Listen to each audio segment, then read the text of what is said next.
Türkmenistanyň prezidenti Gurbanuly Berdimuhammedow 30 ýanwarda Döwlet Howpsuzlyk Geňeşiniň täze düzümini tasdiklap, Sarmurat Amanowy ministrler kabinetine täze döredilen vice-premierlik wezipesine we Döwlet Howpsuzlyk Geňeşiniň sekretarlygyna berildi. Amanow mundan öň 2007-2011-nji ýyllar aralygynda Türkmenistanyň Milli Howpsuzlyk ministri, Döwlet Howpsuzlyk Geňeşiniň sekretary wezipelerini işledi we wezipe borçlaryny göňüze ýerine ýetirmän işde goýberen kemçilikler üçin bir näçe gedek bir käýinçkemde duýdurşarly. Ol täze wezipe İçeri işler ministrliginiň institutunyň rektory wezipesinden geldi. Amanowyň täzeden ýokary wezipe çekilmegi Döwlet Howpsuzlyk Geňeşiniň öňkü sekretary Ýaýlym Berdiýewiň bir käýinçke soňky duýdurşalyp gürrüň edilýän wezipeden boşatylmagynyň we harwadynyň kiçeldilmeginiň ýa-ýanyna gawat geldi. Döwlet başçysynyň Amanowyň dürli wezipelerde awray bilen gulluk edip gelýändigini we bu urda ýeterlik tejribe toplanygyny aýtdy.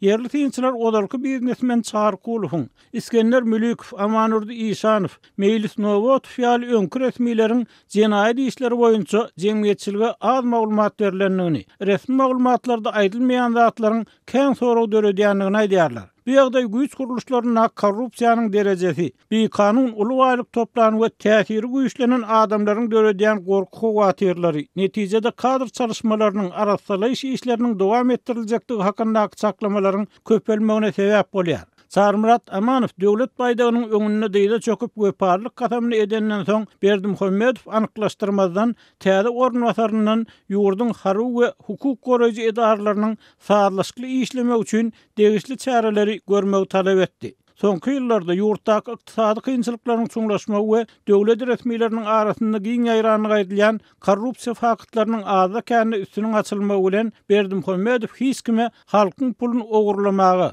onuň hasabyny baýamagy ýol berilmejegini anandyrmaga çalışýar. Şunun bilen baglykda döwlet başçysyny täze ornwasaryna hem harwurlukçylaryň üstünlikli gulluk etmegi bilen bagly meseleleri berk gödäwçilikde saklamagy tapşyrdy. Gepin gerdisine aýdylsa, Amanowyň täze belenen wezipesi Türkmenistanyny ömürlük tutsaglyga höküm edilen Barys Şeýhmuradowyň odarky wezipesini ýada salýar.